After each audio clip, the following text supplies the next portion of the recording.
All right, so we're in here. Let the video upload quickly before we get started.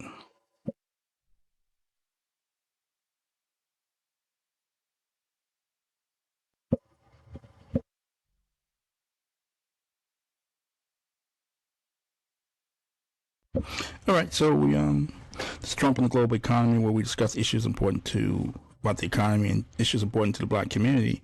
And today we're discussing a tweet from Keri Hilson pursuant to black men, which is highly important to the black community because there's an attack on black male masculinity or black masculinity in general. And so I'm going to address some of those issues today and using Keri Hilson as the subject matter. But for those who aren't familiar with Keri, she's an entertainer. She's a noticed songwriter. She's written for people like Britney Spears, Chris Brown, Sierra, Omarion. I understand she wrote Icebox for Omarion, one of his biggest hits, one of my favorite songs, by the way.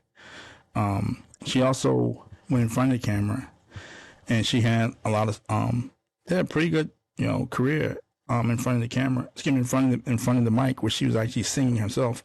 So she started out as a songwriter, made some inroads into the industry, and then she started doing what she really wanted to do, which sing and record her own music. She ran afoul of the Beehive of Beyonce. I think she had a song where people interpreted it as throwing shade at Beyonce, and she got in a lot of hot water. This was back in the 2000s when Beyonce was at her zenith. The Beehive controlled social media, and Beyonce represented a whole generation of women. And she made a song where people interpreted as throwing shade at Beyonce, and it did not go well. And she kind of disappeared from the industry a little bit after that. I'm going to show a video of one of Beyonce's, a member of the Beehive who went after Keri Hilson. This is what Keri faced for a number of years from millions of Beyonce fans. So I'm going to share my screen real quick.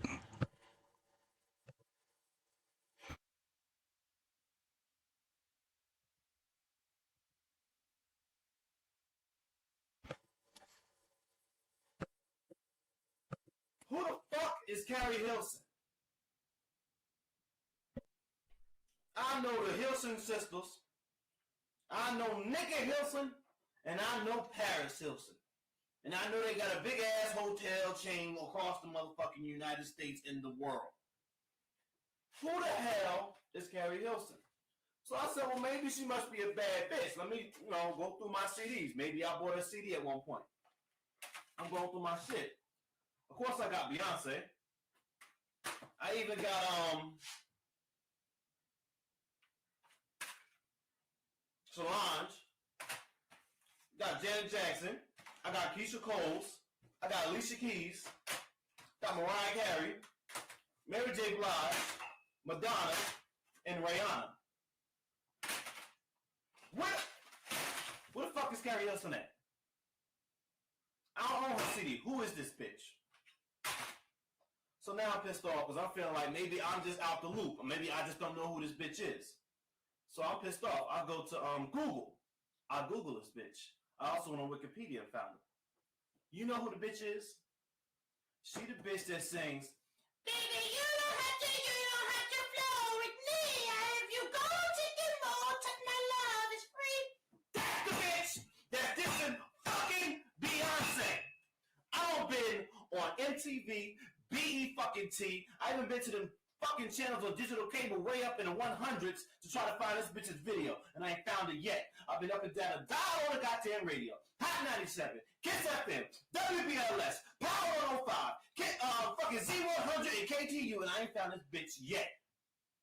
The bitch that sings is gonna diss Beyonce! Beyonce! Bitch, is you out I'm gonna knock some shit over in this motherfucker. Turn this goddamn shit over. Who the fuck is you to diss Beyonce, bitch? You stranger? You fucking stranger, bitch? I don't know. I will snatch this motherfucking claw off and throw it at that tight ass fucking window over there. Bitch, you ain't no motherfucking Beyonce, bitch. You ain't never gonna be Beyonce. I'll kick this slip off. Beyonce is the hottest bitch out there. Who the fuck are you? I'll bite your motherfucking nose off, bitch. Don't you come nowhere near me. Stay your ass out of Jersey, because if I find you in Jersey, I'm gonna fucking rip this damn robe off and get the...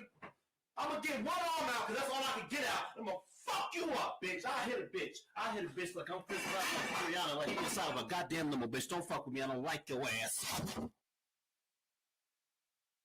So that's the shade. I remember this video. I wasn't even big. Wasn't big on YouTube or even on social media back then. But I would definitely remember this video occurring, and I remember like, what in the world? I didn't know what the Beehive was. I had no idea what it was, and I couldn't believe it. The people that was a fanatic over Beyonce. I know what the Beehive is now, but I had no idea what the Beehive was, or this or the power of social media, people to have these videos go viral, and millions of people come around an issue or come around a narrative and just repeat it over and over again. This is attack Keri Hilson faced. So just wanted to sort of go down memory lane. But she recently made news again. She had a tweet about black men. I'm going to show it now. Let's see if I can share my screen.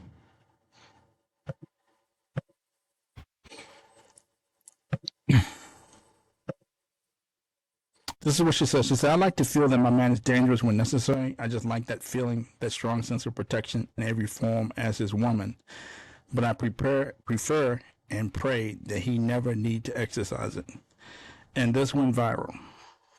Black Twitter basically had a heart attack. And she got attacked again by Black Twitter. And let's be real, Twitter isn't real.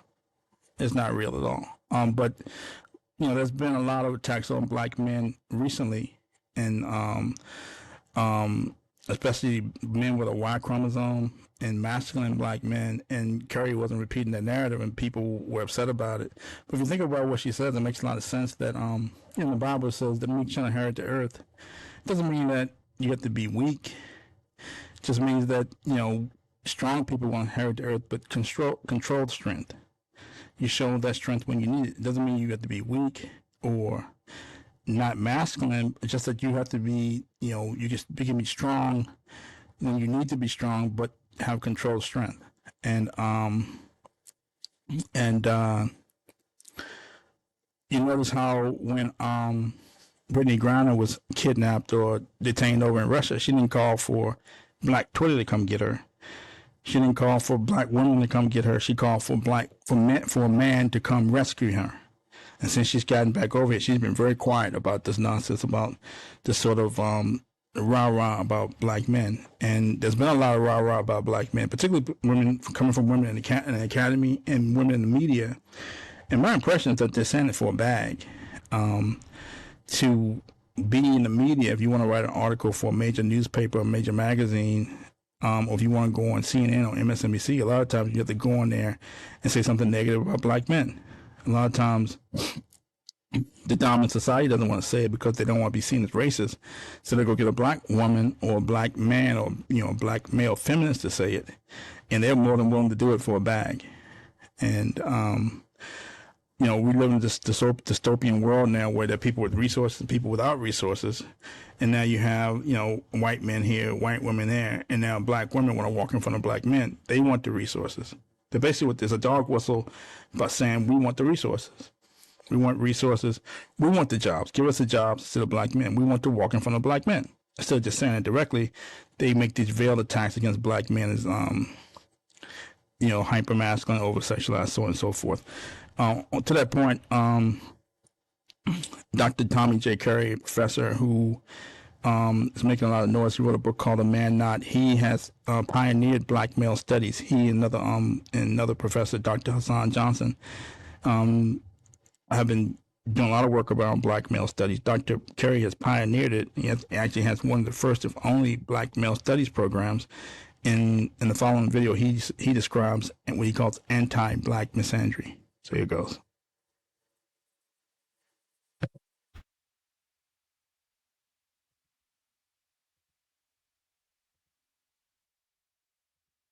Keri, I have to say, we never read anybody's full bio, but in tribute to you almost today, it's almost like we had to do it because your body of works are so important. And I wanted to make sure we got the titles out. So welcome. Thank you. Thank you very much for having me.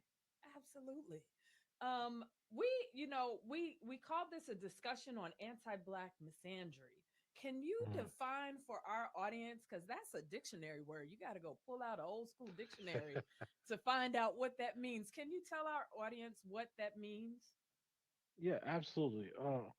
Anti-black misandry is the cumulative stereotypes, the negations or stigmas around black men and boys that negates their personhood and justifies sanctions against them, sometimes lethal, that try to remove them from society or exterminate them altogether. And we see anti-black misandry as a specific component of anti-black racism. So a lot of the research that's going on now in social psychology, black male studies scholars by people like William A. Smith is around the idea of racial misandry or misandric aggressions. And what that means is how certain racist stereotypes are driven by the ideas of savagery that black men and boys have. So the idea that black people are more violent or criminal, these stereotypes involve black men and boys. It's white people thinking that black men and boys are more criminal, or the idea that blacks are sexual threats and promiscuous. It's the idea of the black male rapist that generates these ideas. So these things are very important to understand that when we're talking about anti-black misandry, we're talking about the specific aversion and antipathies that whites and even other blacks have towards black men and boys. It's that hatred. It's those negative views or stereotypes and stigmas that you have towards racialized males. Well, America has certainly been a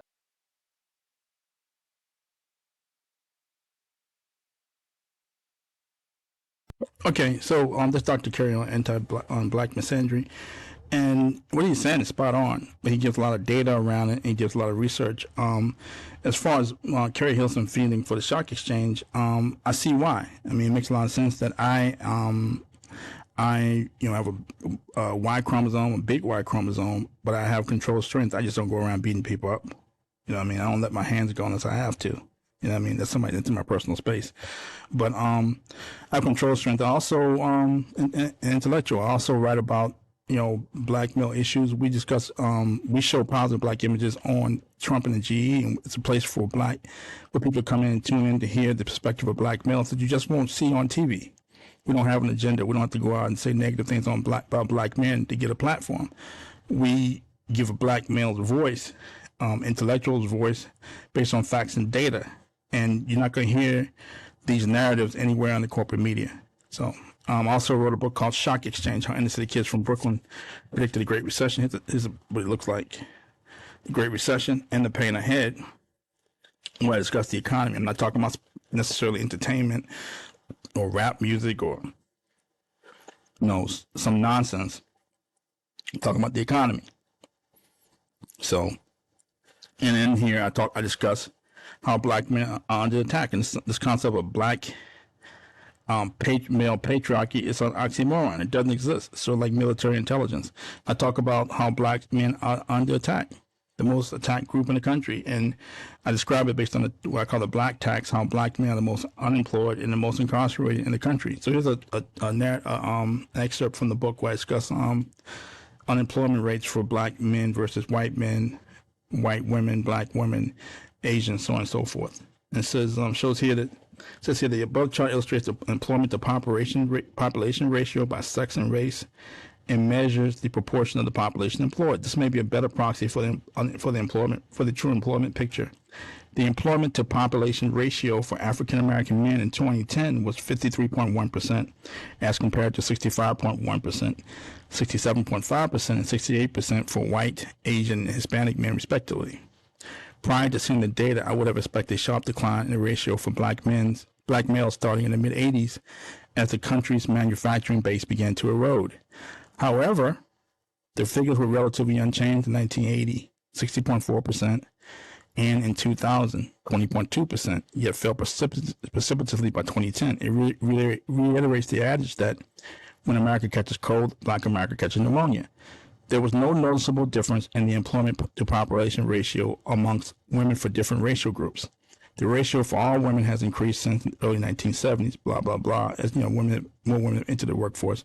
Yet the differential in the ratio between black men and black women is the smallest vis-a-vis other ethnic groups. For instance, in 2010, the differential in the ratio between black men and black women 1.6%, was much less than that of whites, 11.1%, Asians, 14.5%, and Hispanics, 10.4%. The differential may be symptomatic of a U.S. service economy more comfortable with black women in the workplace. So it shows you that the unemployment, the population to employment index, the lowest for black men, and this is back in 2010, like 53%, much lower than other groups, and the differential between black women was the smallest. Between black women, and black men was the smallest. So my interpretation is that, as the U.S. is turning to more of a service economy from a manufacturing base, while a manufacturing base has eroded, there's less need for physical labor for black men in manufacturing jobs or what have you. And black women have been maybe easier to make the transition to a service economy in terms of employment. And so on and so forth. They may not need black male labor as much as they did back in the 70s and 80s, shall we say. And now you're seeing, because black women may be favored in the workplace and maybe fit into a service economy, and people may be more comfortable with black women and black men in the workplace now, you're seeing that black women have this rah-rah about them. I don't need a man. I got my own money, my own car, my own job, so on and so forth. And black men are definitely under attack. So the data proves out what Keri's saying. It proves out what Dr. Tommy J. Keri is saying. So, that being said, I definitely understand, why Keri wants a man with controlled strength. This attack on black men needs to stop, and we need to stand up for ourselves and come together as black men to work together to beat back these narratives, because it's only going to get worse. And as far as Keri is concerned, if you can reach me at Shock Exchange on Twitter, you can prefer that you DM me if you want to get in touch with me. Thanks again. It's Trump and the G. Thank you.